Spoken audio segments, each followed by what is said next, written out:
اصل میں سب سے بڑی جو خامی ہے، بنیاد ہے، وہ یہ ہے کہ یہ جو وفاقی ڈھانچہ ہے، یہ اس کو پہلے سمجھنا ہوگا۔ کیا یہ فیڈرل ہے؟ کیا یہ انکلوسیو ہے؟ کیا یہ اس میں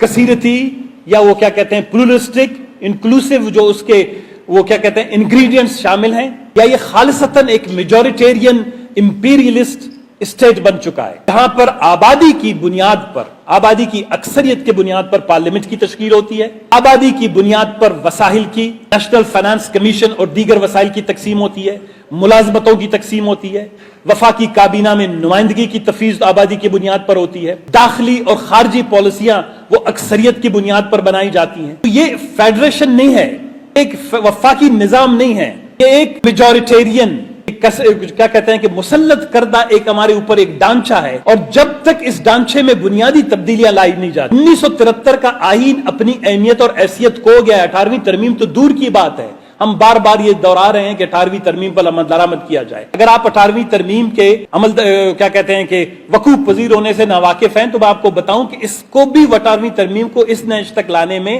یا پاکستان میں موضوع بحث بنانے میں بلوچ اور پشتونوں کا خون بہا گیا۔ اس خون بہا کے بدولت، اس خون بہا کے بدلے ملک میں 18ویں ترمیم متعارف کی گئی، نواب اکبر خان بگٹی کی شہادت ہوئی، سینکڑوں لاکھوں لوگ جو ہیں اپنے گھروں سے جلا وطن ہوئے،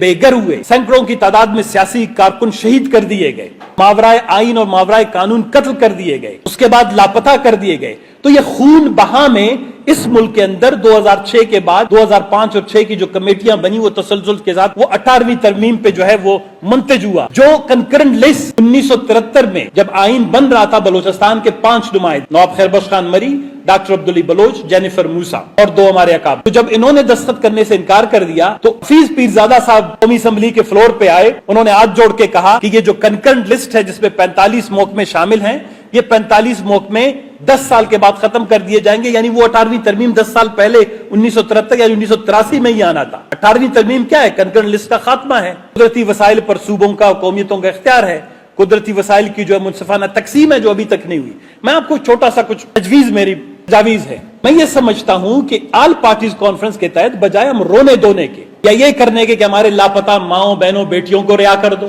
ہمارے اوپر فوجی آپریشن بند کر دو، ہمارے قدرتی وسائل لے جا رہے ہو اس میں ہمارا جو ہے منصفانہ حصہ دے دو، یا جو یہ جو پاور اسٹرکچر ہے، جو یہ سیاسی ہمارا جو ڈھانچہ ہے، اس میں ہمیں چھوٹی سی مہربانی کر کے الیکشن میں داندلی نہ کر کے ہمیں 2-4 سیٹیں دے دو۔ شاید مطالبات اسی طرح کے ہی ہو رہے ہیں، اور یہ مطالبات آپ ساری زندگی کریں، آنے والے 100 سالوں تک کریں، آپ کی 100 اور نسلیں اسی طرح تکلیف اور مشکلات کا شکار ہوں گی۔